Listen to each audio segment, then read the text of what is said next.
मुझे अम्बाला में टीचर्स हैं सारे। अच्छा, एक शिक्षक समाज के लिए कोई गुरुजी मैसेज?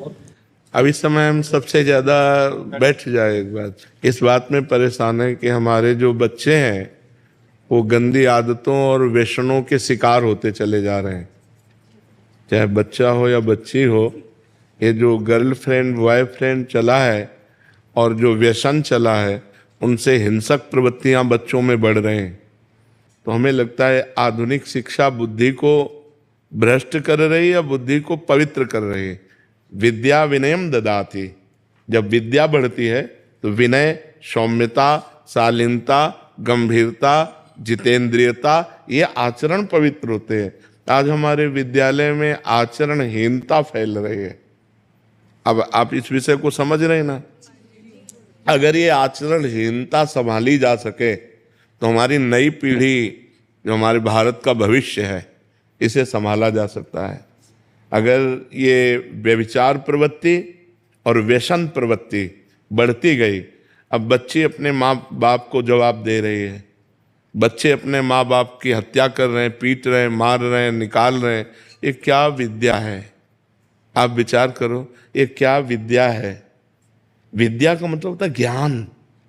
ज्ञान का मतलब होता है सौम्य, सदाचार, पवित्रता व्यवहार में आ जाए कि भाई ये देखो पढ़ा लिखा आदमी और एक गंवार आदमी। गंवार आदमी असभ्य बर्ताव करता है, पढ़ा लिखा आदमी सभ्य बर्ताव कर। तो आधुनिक पढ़ाई के साथ यदि आध्यात्मिक पढ़ाई नहीं होगी तो हमें लगता है आधुनिक पढ़ाई से कंट्रोल नहीं हो सकता। इंद्रियों का जो कंट्रोल है, माइंड का जो कंट्रोल है, जो ओवर थिंकिंग है, जो डिप्रेशन की तरफ ले जाने वाले आचरण है, जैसे व्यभिचार, व्यसन आदि, ये जब बढ़ेंगे तो हिंसा प्रवृत्ति बढ़ेगी और माइंड जो है वो हमारा निगेटिव फेंकेगा। जब निगेटिव फेंकेगा तो हम चिंतित हो जाएंगे, परेशान। हमारा दिमाग यदि पॉजिटिव है तो हम बड़ी से बड़ी विपत्तियों को भी क्रॉस कर सकते हैं।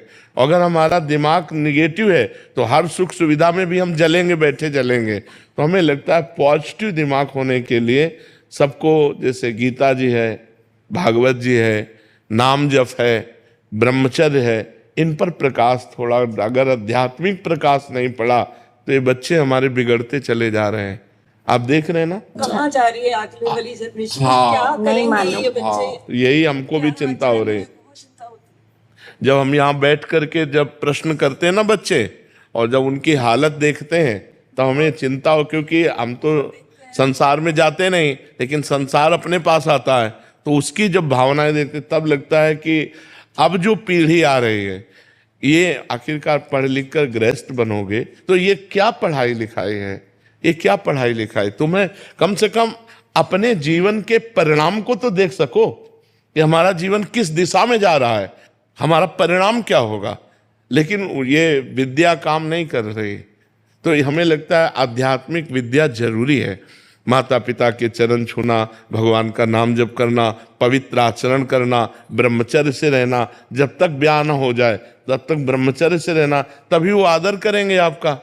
अगर नहीं तो आज के बच्चे टीचर का आदर कहाँ करते हैं? कहाँ आदर करते हैं? जो गुरु के पद पर टीचर विराजमान है, बिना अनुशासन के पढ़ाई पूर्ण कैसे हो सकती है? अनुशासन चाहिए, लेकिन ऐसा अधिकार भी छिनता जा रहा है, इसीलिए उद्दंडता बच्चों में बढ़ती चली जा रही। तो हमारी प्रार्थना, जहां तक हो सके, आपकी जहां तक पहुंच है, आप बच्चों को चरित्र पवित्रता पर ध्यान दीजिए। आचरण पवित्र रहे, विचार पवित्र रहे, भोजन पवित्र रहे, तो उनका जीवन उन्नतशील रहेगा।